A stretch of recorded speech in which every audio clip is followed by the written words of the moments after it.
Good morning students. अपन ने पिछले video में क्या पढ़ा? शुक्र पढ़ा था। तो शुक्र का आपने किस तरह से उसने राजा का निर्माण किया, किस तरह से राज्य की उत्पत्ति हुई, ये आपने सभी पढ़ लिया है। अब आज जो पढ़ रहे हैं अपन राजा राम मोहन राय का परिचय। राजा राम मोहन राय का परिचय पढ़ेंगे और ये है आधुनिक भारत में समाज सुधार और राजनीतिक जागरण के कर्णधारों में से राजा राम मोहन राय का क्या नाम आता है? सबसे आगे आता है। उनका जन्म बंगाल के राधानगर में एक धार्मिक परिवार में हुआ था। उन्होंने अनेक भाषाओं का अध्ययन किया। अंग्रेजी व संस्कृत के अतिरिक्त उन्होंने अरबी और फारसी भाषाओं पर भी अच्छा अधिकार कर लिया। उनकी रुचि प्रारंभ से ही विश्व के विभिन्न धर्मों के सिद्धांतों की गंभीर गवेषणा करने में थी। उन्होंने इस्लाम और ईसाईत्व, बौद्ध धर्म इत्यादि का गहरा अध्ययन किया। यानी राजा राम मोहन राय को सिर्फ हिंदी और अंग्रेजी का ही ज्ञान नहीं था, उनको अनेक भाषाओं का ज्ञान था। हिंदू धर्म के आधारभूत ग्रंथों, उपनिषदों तथा अन्य धर्म शास्त्रों का भी उन्होंने गंभीर अध्ययन किया। धर्म में राजा राम मोहन राय की रुचि एक अनुयायी के रूप में नहीं बल्कि एक बुद्धिवादी अध्ययनकर्ता के रूप में थी। जिन धर्मों का उन्होंने अध्ययन किया उनके सिद्धांतों का बुद्धि और तर्क के आधार पर विश्लेषण और परीक्षण करने में उनकी गंभीर रुचि रही। विभिन्न धर्मों के अध्ययन और उनके प्रति बुद्धिवादी आग्रह के कारण धार्मिक सहिष्णुता, उदारता और प्रत्येक धर्म के अच्छे लक्षणों को स्वीकार करने की तत्परता उनके व्यक्तित्व के सहज लक्षण बन गए।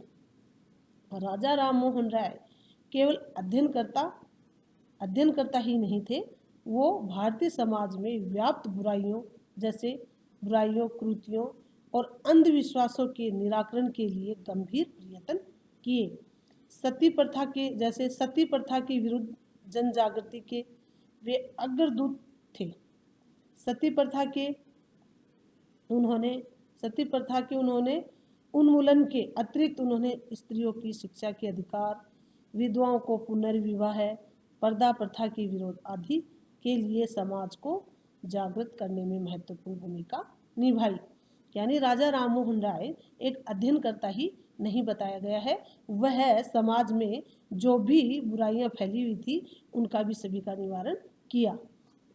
1828 ईस्वी में उन्होंने ब्रह्म समाज की स्थापना की। 1828 ईस्वी में, ये आपका छोटा क्वेश्चन है, इम्पोर्टेंट क्वेश्चन है, ये आता है, आपसे पूछा जाता है कि ब्रह्म समाज की स्थापना कौन से सन में की गई थी? तो आपका जो आंसर है वो 1828, यानी 1828 ईस्वी में ब्रह्म समाज की स्थापना राजा राम मोहन राय ने की थी। ब्रह्म समाज के माध्यम से उन्होंने भारतीय अद्वैतवादी दर्शन को प्रतिष्ठित करने का प्रयास किया। साथ ही अपने कार्यों और आचरण द्वारा यह सिद्ध किया कि धार्मिक पुनरुत्थान, समाज सुधार के जागरूक प्रयत्न व राजनीतिक चेतना एक दूसरे के पूरक और सहगामी हैं। समाज सुधार और राजनीतिक जागरण के प्रति अपनी उत्कृष्ट निष्ठा और संघर्षशील प्रवृत्ति तथा अपने उदार और बुद्धिवादी दृष्टिकोण के कारण राय ने भारतीयों व विदेशियों का सम्मान अर्जित किया। उन्होंने राजा राम मोहन राय ने सामाजिक और राजनीतिक सुधार के आंदोलन द्वारा ही नहीं बल्कि अपनी कृतियों द्वारा भी अपने विचारों का प्रतिपादन किया। उनकी कृतियों में प्रमुख गणना जो की गई है वो इस प्रकार से है, कौन से सन में कौन सी की है। जिस तरह से हिंदू उत्तराधिकार कानून के अनुसार स्त्रियों के प्राचीन अधिकारों पर आधुनिक अतिक्रमण से संबंधित टिप्पणियां कौन सी सन में की थी? 1822 में।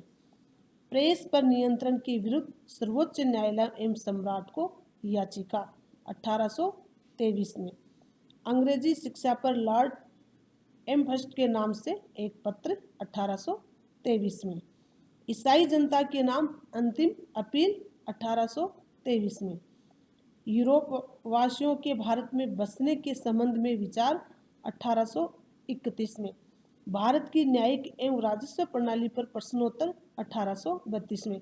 यानी स्त्रियों के प्रति निम्नलिखित जो प्रमुख गणना की गई है वो इस तरह से इन्होंने क्या किया, इस सनवाइज की थी। उन्होंने ब्रह्म समाज का ब्रह्म सूत्र का बंगला में तथा केनोपनिषद व ईसोपनिषद का बंगाल व अंग्रेजी में अनुवाद भी किया।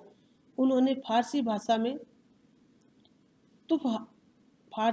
में तुहफात उल मुआहुद्दीन नामक पुस्तक तथा अंग्रेजी में ईसाइयत के सिद्धांत नामक पुस्तकें भी लिखी।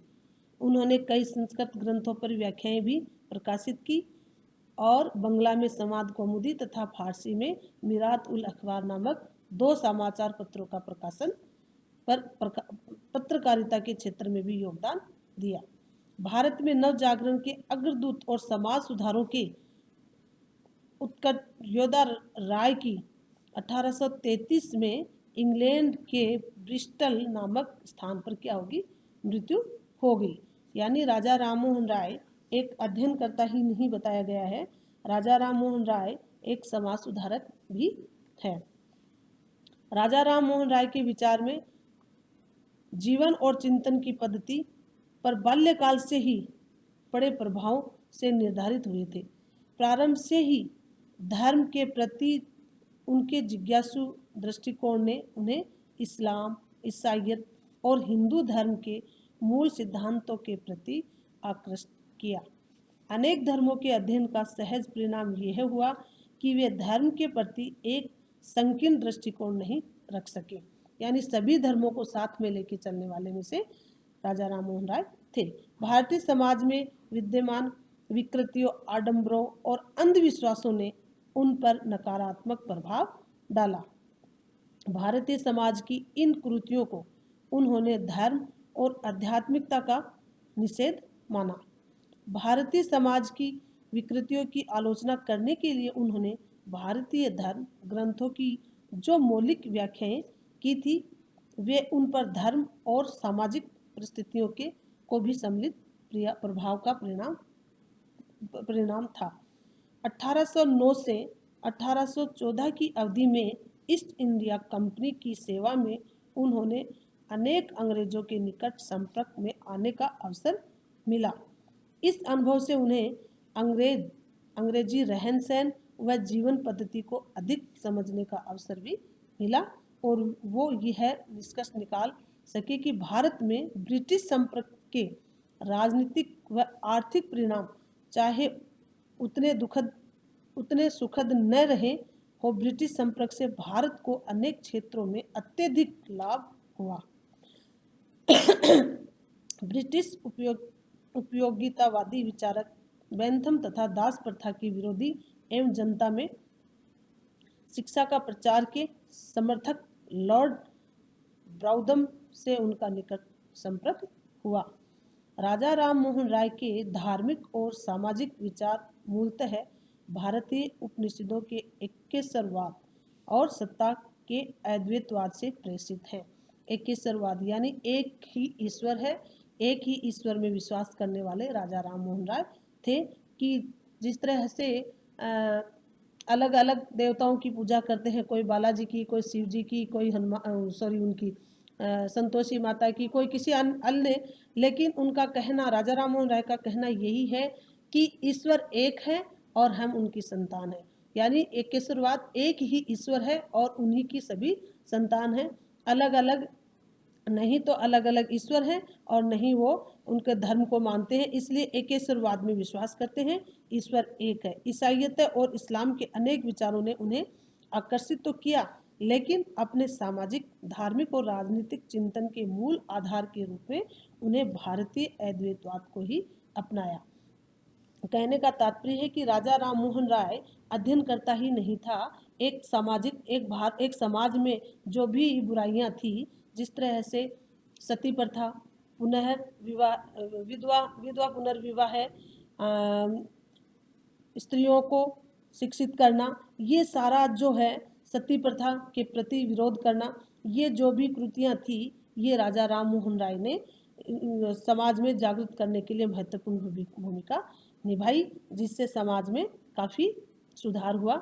इसलिए राजा राम मोहन राय एक अध्ययनकर्ता नहीं, समाज में व्याप्त बुराइयों को और अंधविश्वासों को गंभीरता से प्रयत्न करने वाले में से बताए गए हैं।